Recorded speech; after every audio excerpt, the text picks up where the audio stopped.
Lawmakers in the Green Chamber convened to wrap plenary for the week. A constitution amendment bill for a single 6-term tenure for the president and state governors fails to scale second reading. The bill, sponsored by Honorable Ikenga Tenure, also sought to provide that all elections be held on a single day. However, another constitution amendment bill for the creation of a new state scaled second reading, closely followed by a bill to increase the number of FCT High Court judges and another seeking to further empower the Minister of Works. My bill seeks to alter the constitution to create a new state, which is Ibadan and Oyo Ogbomoso. The proposal is to make Ibadan a state. It's not just a constitutional restructuring, but a forward-thinking move that will address several socio-political and economic concerns. I rise for a bill for an act to amend the High Court of the Federal Capital Territory, Abuja, Number of Judges Act, Cap H6, Laws of the Federation of Nigeria, 2004, to provide for increase in the number of judges in the High Court of the Federal Capital Territory, Abuja. What I'm saying is that we need to deliberately create a path along our road that will accommodate utilities and accommodate, give good experience for travelers. What I'm saying is the Ministry of Work should make provision. It will saddens my heart that, imagine us traveling 20, 30 kilometers and we realize that there is no provision at all.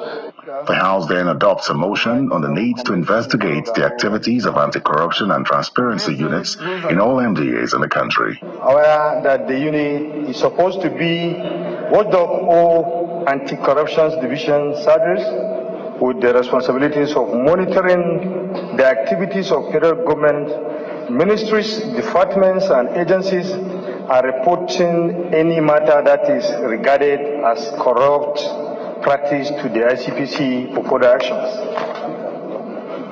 Worried that despite these circulars and efforts, corrupt practice still persists in most MDAs, and if not checked, corruption will continue forever. In the meantime, the House is to investigate age falsification in the civil service and has also resolved to invite the head of service for an investigative hearing. Terry Ikumi, Channels Television News. All right, so let's get down to this. Honorable Tajuddin Yusuf joins us here. Good morning. Thank you for coming on today. Good morning, sir. So we've seen you taking a break from lawmaking duties. So that's why he's pretty relaxed, not just this morning. He says it's been like that for a while, actually. So in case you see him on the road, are they going to see you like this on the road or what? Definitely. Okay. So this proposed legislation, which has failed in the House of Representatives, it was supposed to be single-year tenure for presidents, governors, and some other members. They say it was supposed to alter Section 76, 116, 132, and 136 of the 1999 Constitution. So, yes, it's not a new idea, so to speak, but perhaps because I know that you were in the House when this came through the last time out. Yeah. But this time, who knows? Maybe you should give us that background from your understanding what might have happened, how we got here where it failed. I think we, as a people, a nation, we do not stay enough to go deep into items or issues or policies that come up. We just do the right thing for a moment and move to other things. 2013 or 14 was the first time this idea was mooted. And I think the president then, Goodluck Jonathan, and some, very, very senior citizens came up with that idea. Initially, the suspicion among Nigerians, political elite, was that he wanted to extend his tenure to benefit himself. So he was just elected in 2011. By 2013, he took up a single-year term. If that come up, it means that he does not even do the second term of another election in 2015. We'll have a tenure of about 6 years by then. So there's this suspicion about everything that comes about. And I think the reason why people when they came up with this idea of single-year term is because of suspicion. the north, the south, the east, and what have you. I am of the opinion that that's the way to go for now. Before we move a little further than that, could you just talk to us about the mindset at the time? If you say the members were suspicious, were they that, let me use the word, short-sighted? Because, I mean, the bill is before you. You read it based on the facts before you and put your suspicion wheresoever and take a look from what we see. Because you are lawmakers. You can banish or perish any suspicious thought by the process of making the laws. A lawmaker is not insulated from his environment. And don't forget that he's a politician and that the views of his people, perception of his people, have a tell on what the decision his people, the bill is not before his people. Don't forget that in 7th Assembly, then we went back to our constituency with this bill. Every member was made to go back to his federal constitution and present this opinion before them. And well, an informed perspective. That is why I feel that what we need more before we go into pushing this bill is to further educate the people more. Don't forget there's an alteration of the constitution. If you can't pass a national assembly without the state assemblies. The intention of what happened yesterday was for that bill to be qualified, to be listed as for consideration. So the House and the Senate will pass. You go to 36 and 36 states of the Federation. 2/3 of those states must endorse it before you alter the Constitution. So it cannot just pass as National Assembly bill. It's an alteration of the Constitution. So what failed yesterday was that it's not even qualified to be listed amongst items before it really took off. Yes, that's what happened yesterday. What they say, dead in arrival. So if you know that you will still go that far to states, you need the buy-in of every stakeholder. Just passing a National Assembly does not make it a law yet. So what? They denied the people of even an opportunity to decide whether they want it or not. To shut down. In the name of suspicion. So, whilst, yes, we do remember that the bill itself was greeted with suspicion in the first the first time it came up. The fact that it came up again means that some people do believe that there is merit in this. You believe in it? I'm sure, I mean, I have spoken in favor of it before. The debate is ongoing. My views might change from time to time, but I have argued vehemently for this bill before now. I'm just a little curious, because we know, you talked about people buying in. I asked a question, and this is not to impugn the integrity of Honorable Tenure, who is the sponsor of the bill. But we do know that there have been back and forth between himself and members of the PDP, whose caucus he's from. Some have even asked that he be disciplined before now. I'm wondering, do you think that it was the bill itself that was rejected, or do you think that maybe they did not like the face of the person sponsoring the bill, which could also affect its fortunes? How does a person's likability, for instance, affect whether a bill will do well or not? It does a lot. I don't have the privilege of being on the floor right now again. I left the floor a year plus ago, but I was there for 12 years. So by implication, I had the privilege of knowing the floor management and the dynamics. In fact, there are days that you come in with a very, very important motion or what have you. You look at the mood of the house and you will know it. That your person or the mood of the house will not favor your bill. So it's not impossible that those things affected it. It doesn't matter how good. No matter how good, if the mood of the house does not favor certain things. In fact, you are advised, a lot of time you hear the speaker say, approach the chair. Maybe your item is coming, and they are studying it now and feel like this is a good bill, or this is a good one. Why don't you hold them? So read the room. Read the room. Emotional intelligence. And you have to have, if you have this kind of a bill, it require a lot of input. I had about 35 members that's signed, but did they actually meet? Did they reach out to other blocks? On the floor, the House of Weather, House privilege to be in. You have different blocks on the floor. There are those who just need to make you a statement and make you understand that you cannot bully us or whatever. You shut down your bill. So you must reach out to such wings and educate them. Look at what I'm trying. Okay, look at the one scenario, 7th Assembly. There was this misspelled of a local government name, Ibarapa in Oyo State. Ibarapa local government. It was misspelled in the Constitution. For you to correct that spelling, you need to amend the Constitution. You cannot just go and change the name. And some members were misinformed and told that it's an attempt to increase number of local governments in and they shut it down. And those guys were actually elected members. Shut it down. So you need to, one, are we as legislators equipped enough with the research we need to do our work?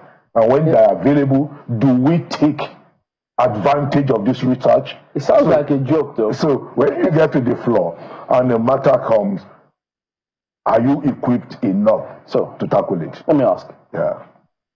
Will it help? Yeah. In any way whatsoever?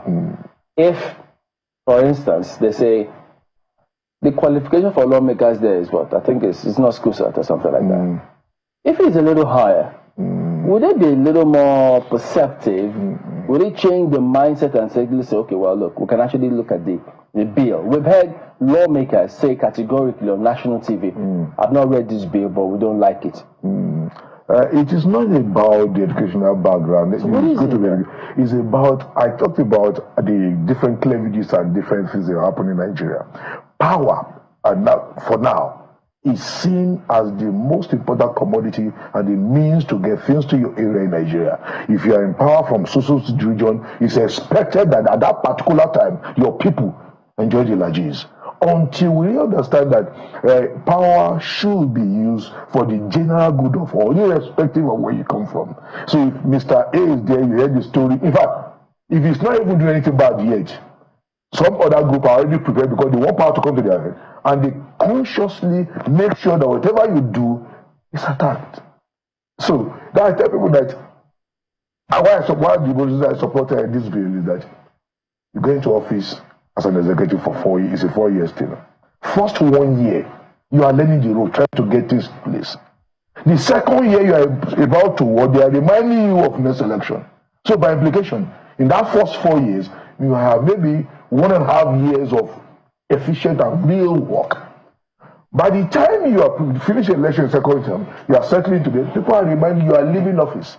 So in 8 years, you might not have, I'm not talking about other clients. My study of Nigeria executives, a political situation. You might not have more than 2.5 to 3 years of real work for the people. And imagine the homogons are more that are going to electioneering in Nigeria. So that's why part of the reason I'm supporting this is that, okay, speak this thing. You know you have a single term. There are certain decisions that you want to take in your first tenure.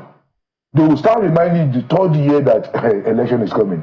And people will deliberately use that to manipulate you and slow you down from taking that decision. So if you know you have a single term, you're not coming back. So if you want to write your name in gold and be remembered that as somebody who came, who did your best, fine. So there are those who will say, look, and I have heard this argument before, that there must be reward for people who actually do good work. There must be an incentive to make them do something better. I'm with the opinion that it should not be a permanent thing. The single term thing, for me, I believe we are in a space now where there's a lot of mistrust. So that for the next maybe 30 years, let's have a single term tenure of a president. So a president will go around the geopolitical zone. You know that if he's leaving zone A, he's going to zone B. The Nigerian National Association of Nigerian Students have this. I don't know much about announced again. I was announced. And we had the rotational presidents that go around Nigeria. We have 4 zones in Nigeria. Zone A, B, C, D. You know the now secretariat is moving from zone A to zone B. So nobody contests from other zones. I was in University of Georgia, which was zone C. So when it is turned on our zone, it is schools within that environment. So I have to bridge this power, the whole power together, because I feel that a lot will be achieved if this mistrust is reduced. So I don't think it should be a permanent thing. That should be a single term for like no. Plan for the next maybe 30 years, how many years? How does it help continuity of programs and policies? Because we also know that sometimes you do need a pretty decent gestation period for certain things to manifest. How does it help for those who actually plan? And they would think that 8-year window is more ideal. I am not in any way condemning the 8-year window. I'm saying because of our peculiarity of our situation right now. And again, when we're talking about plan, there should be a long-term plan for a nation. We used to have 10 years plan and what have you. We used to have a situation where those days, unfortunately, I'm going to refer to the military era, when you don't just come in and begin to think of what you want to do. There are certain things on ground you need to follow. So we need to get back there. That we'll sit down as a nation and say, in the next 10 years, let's have a policy on health and what have you. So when you come in, you just pick from where the other is. Not look at the power situation. But 15 years ago, we were told about thermal station being built and what have you. About 10 years ago, we were talking about solar farms. What are we talking about now? So there's this policy somersault every day. So the investment you put in 15 years ago, you are not building on it. So how do you get result? So I think we should more focus on having a long-term plan. And again, that's why I come to our political parties. We are not yet. We don't have a political parties yet where you can define this is the policy of so party. So that when you are voting for this party, you are voting on the basis of their policies you think benefits you. But it's not always been this bad. Previous republics, you have politicians who were forthright. Yes. At least they thought properly. They were not led by the mood, so to speak. Unfortunately, where we are, ethnicity, religion play a lot in the pattern of voting in Nigeria. Right now, religion and ethnicity play a lot. Most Nigerians don't vote on the basis of the economic policy of the government. These two politicians leverage on that. The fault lines, they dig deeper so that they can keep themselves in office. If you do something that you get hard bond, you definitely think twice. But if you do it and it's usually result. So it's about what are the expectations of our people? Are we genuinely looking for roads? Are we genuinely asking those questions? Or we say those things on TV to get the mileage we want, but we'll go back. We also have pecuniary benefits. Some people will say that while this might have had, and I know I have asked whether the bill itself was rejected or whether I was present sponsoring the bill that was rejected, I must put into consideration the fact that there were a number of other people who co-sponsored the bill, but I guess his name was the lead name there. Yeah. But I'm wondering, when you look at the merit and the merits of the bill, some people will say, when should such a bill, assuming it was going to be considered, when it will be implemented? You have suggested a 30-year period. Some people will say that 30-year period is not enough, because if you're looking at the fact that we're 6 geopolitical zones, you need at least a 36-year period for everybody to, take a turn at being president. And I don't know how that will work even at the level of the states. Some people will say, when should such a thing kick in? That's the implementation. Because if you say, the current president is not going to benefit from what it is that we are talking about, there'll be questions as to, will he be willing to do a 4-year single tenure? Exactly. Wouldn't that be cheating? That is why I talk about consensus building. If I have my way, I will even say, let it come as an executive bill. Let the process of galvanizing opinion be done. It is like 3-4 years before you present this bill. You say executive bill. Did they say that they were interested in such a bill in the first place? What if they're the ones who killed it? Killed it. It's not possible. I say, I have my way. Let each block come up with opinion about this bill. Let's now have a defined period. And again, you can say, okay, we can start when the president is in the second term. So I won't be seen as being denied this privilege. So maybe you finish the next election and the government is the president, you can start the process and know that it's kick off from there. They also want to give himself a third term. No, he's not qualified to run again at that particular time. He won't be qualified. The mood can say something. But sincerely, I don't know how. But the idea of this then, and still again, is because of the different challenges. You have been on the floor and I look at the kind of some arguments and where it's coming from. Because of suspicion. Look at the tax reform bill.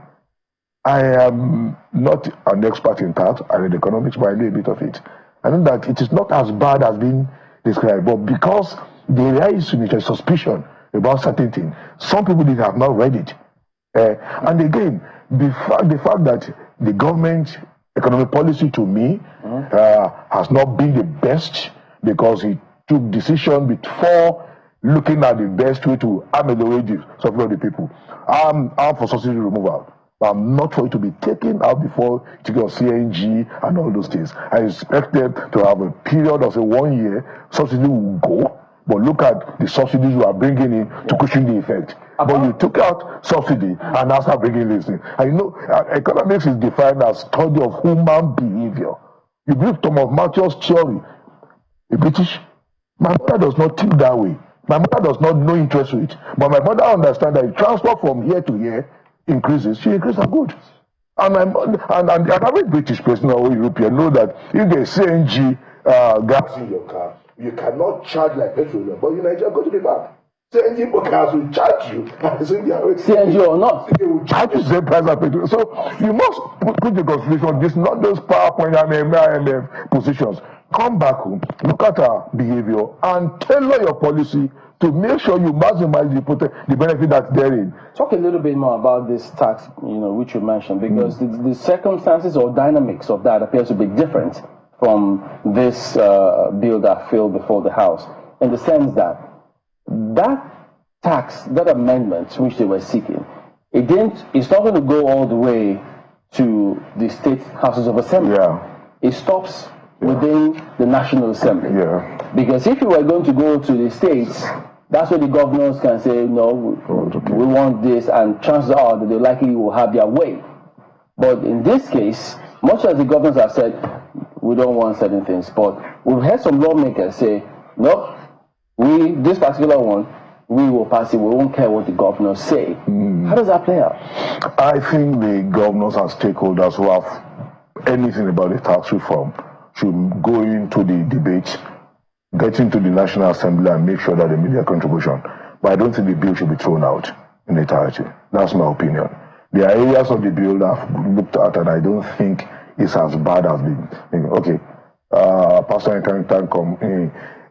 personal income tax for individuals with income less than 800,000 monthly. You are not paying tax again, but still you pay. Small businesses with 25 million naira downward pay tax now, but if upgrade to 50, you have to hit 50 million naira annual exchange. So there are some things there. So if the area I think is controversial is the area of VAT. People are looking at it that, VAT should not be derivation, should be consumption, which I agree. The law has tried to amend it, but people are not yet satisfied with it. Give an example. And that's what they said they've corrected for this new tax reform bill. So when people just say, kill it out, say, let it go to the floor and let our governors and Nigerians get used to being part of law-making process. So the thing is, public hearing. Explain a little bit more to the people. So part of what I was also trying to find out is that when the governors, when you say they should get involved with this, usually, how does it usually play out? When bills need to go to states and when bills don't need to go to states, can lawmakers themselves say this bill will pass and the governors will not have any influence on the lawmakers when the bill doesn't have to come to the state assemblies? The governors are governing states and lawmakers are from states. Yes, so by implication, my brother, I can tell you that 70 to 80% of lawmakers defer to their governors. Okay. See, I can tell you that. 70%. So yes. So if the governor say, maybe that bill. So what I'm trying to say is that the governors should get the lawmakers and get people who know about tax laws to sit down. Because what the tax bills are trying to do is to harmonize some of these taxes. Even local government, I don't like the idea of traveling in Nigeria and everywhere some young guys just block the road and be asking for certain levy and taxes. So we're trying to harmonize all this. Like that crime. Pardon me jumping. I understand your point, but I'm trying to find out. You say 70 to 80% of the lawmakers who are governors to the governors. Yes. So how are you there asking the governors who have said we don't want this bill to get involved when they can tell 70 or 80% of them shoot down this bill?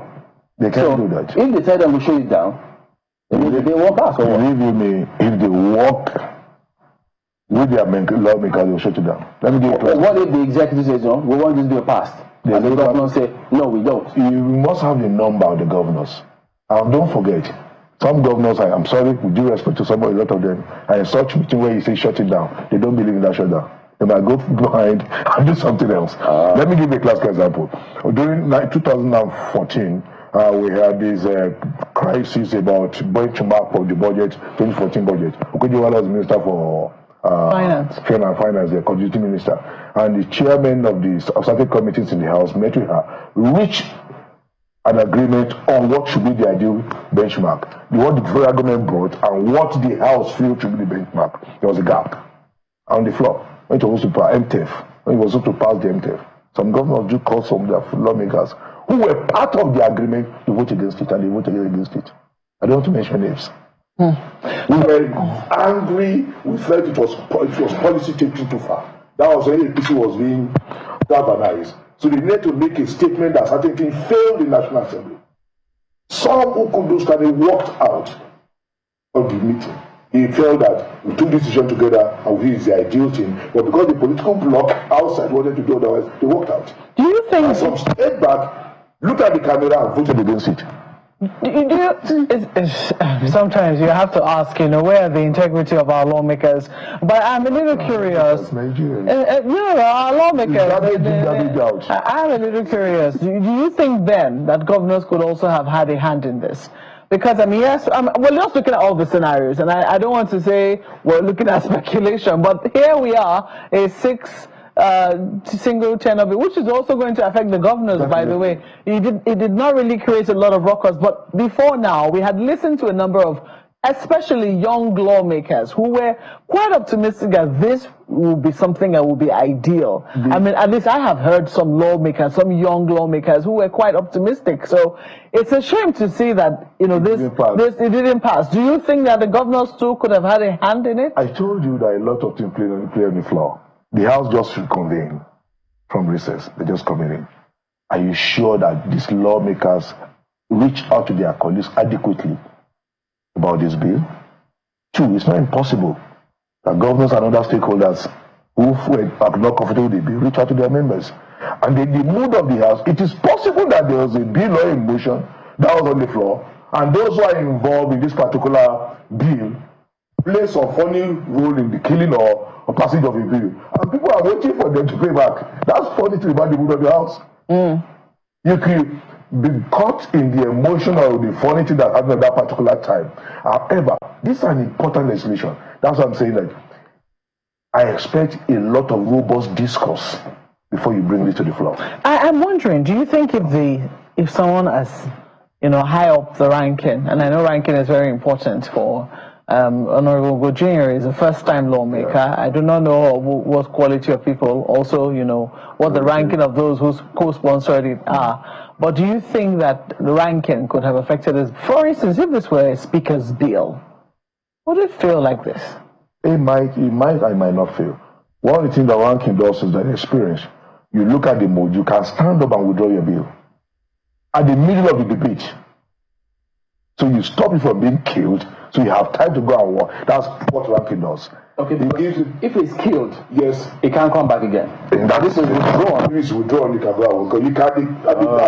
If you notice the direction of the debate, you can stand up and say, you want to withdraw your bill for now to walk on it and come back. So that's what. Don't kill my bill, please. That's what ranking does. The experience will help you understand that from 1, 2, 3, speaking on this bill, this direction is going. Speaking about the mood, if we had, quote unquote, a strong president who says, I want this bill passed, and he knows that the governors too might have an input, and the governors maybe largely don't want this bill passed, and he says, okay, he wants to see how it will play out, and then maybe he has his cards well played or close to his chest, knowing that if over 70% of the governors are going to come for second term, he can decide to say, well, if he has an ace, in the sense that he can wait for them, do you think that they will tell their people to shoot it down? It's a lot, yeah. But don't forget that we had a strong president in Olusegun Obasanjo. He has a strong position he wanted to canvass the National Assembly. Mobilized, I did everything, it was shut down by both chambers. So it's not every time. Who was that? The total. That is not so the. Don't forget that there are those who were in the caucus meeting agreed with that total, came to the floor and spoke against it. That my people, that's what this phrase, my people, rather than say I'm the one rejecting it, say my people say I should say no. No, but that context is, of course, even though several denials all over the place. Yes. But particularly this type of bill is different from that one. Yes. That one, of course, even Nigerians too will feel strongly about that. So they might say no, if they actually find out what's going to happen. But for bills like this one that had to do with perhaps benefiting the people or reforms, wouldn't they have different treatments? Yes, but don't forget, I mentioned the economic situation right now. An hungry man is an angry man. Objectivity is not on the table of an angry man. Most Nigerians will not really start with before you ask it to be shut down, if you allow them. So there are certain things, and that's what I'm talking about the mood. A man traveling to Lagos, fare to Lagos used to be between 50 and 60 for him, 100,000 economy flight. Now it's between 500 and 600 for him. And if he's going by road, if he's fared his vehicle... 500, 600, isn't that a bit of an exaggeration? Go and fly today, except you buy over ahead of time. If you are buying Lagos ticket today, it can't be there than 250,000 naira. Yeah. So? So travel. Hey, that's if you're buying today. Yes. But if you are buying today, those days around 40-something, 50,000. Okay. Well, don't let me shift your focus. Buses are coming in that area. Why are they even increasing it? Isn't that just giving them please go on with this. So what I'm going to say is that if going by a road, you will need to fuel a Camry about 80-90,000 naira. So you will need 1.5 years to go. So it's about 30 to 400,000 naira. The man is not interested in how good your tax law is. How do I survive now? It's a man who's alive that is about the consequence of a good policy tomorrow. So I think it's affecting the reaction to this bill too. So what is it that Nigerians miss? Because when Nigerians are watching you in the house, they're watching differently. They are watching from their mindset. Some of them expect you to reason properly. Some of them expect, we elected you to serve us right and do the right thing. What is reason? Especially, for instance, the diaspora voting bill. And even when they were amending the laws. They thought, exactly. Guys, this is what we want to move the country forward. And you people are saying, you don't have network in your house. Don't you have power? How do you get... So those kind of narratives come through. Well, you know, what is objective is relative. Everybody... Some are looking at it, hope, okay, where we are now, are we sure that votings are not being manipulated electronically? So if we are doing diaspora, who manages it? Those who are in position are scared of those who are in power, that they will use it against them. So those are the things, that's the reason why I'm in support of this single term. We need to take out this funny suspicion, this idea of if you don't win an election, it means you have failed. No. The people can reject you because certain policies. That doesn't mean they don't like you. So this, then you must not win all elections. So, two, what is our recruitment process of people? How do people get into power in Nigeria? And growing up, there are certain things you cannot do. The society will come on you. Now, I do have those value systems. And you expect them to get there and begin to become those values? No. So it's a reflection of the state of our moral decadence. They are not coming from Niger. They are not coming from Cotonou. They are Nigerians. Okay, so as they come from our families. Explain to us too. Yeah.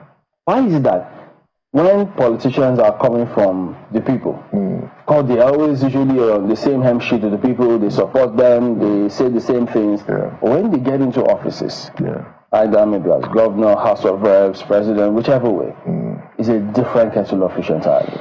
And the narrative that comes from them appears as if, it's not the person that came from us. What usually happens? A lot. One, some are just marketers who say the right thing to get elected. Some do not know the dynamics of where they are going into. So innocently, they make certain commitments without knowing what they will face there. 3, simply, are the people to genuinely ask the right question? Are you, when I'm contesting an election, okay, do I ask a question? Is there any politician around the election go to the platform and say, I'll pay your children's school fees? I'll pay your hospital bill? That when you speak to your wife, she's pregnant, you'll pay the bill? How come people bring those things to them? So there are a lot of things, you can't pick one in isolation. But however, the major thing is that we have lost certain value system. Those things that you don't even need any law to question. You may say you report people, some of us do growing up to our parents. You say not to put us in check. Even when we are right, you say you are going to report, that's not taking you. But you have such values now. Do parents go to school now to fight a teacher that tried to correct that child? But those days, when you do wrong, after you punish in school, they try to report you. You are begging because it's double punishment. So where are those things? So I don't want to just isolate these behaviors. And these are the people we recruit. A child is going to school. Parents give money. They have a budget for you to compromise, to give the teacher, your lecturer bribe. The parents take their awards to go to miracle centers to write exam. And this child will now come out because he's now a graduate and now become upright and straight. No. So at the end of the day, that proverb they say, if you throw a stone in the market, you don't know who is going to hit. So it comes down to the fact that whatever steps or things that we do, thinking we're in a small space, it has a boomerang effect. And that is where we are now as a people. I don't know how we're going to arrest it, because sincerely I'm scared. Well, let's not end on a scary note, but we have to be on an optimistic note, because if we all pull together, we could just begin to change those things from wherever, lead from where you are. Those things can happen. Thank you for coming on, Honorable Tajuddin Yusuf. We're back in a moment, but Business Money comes up now.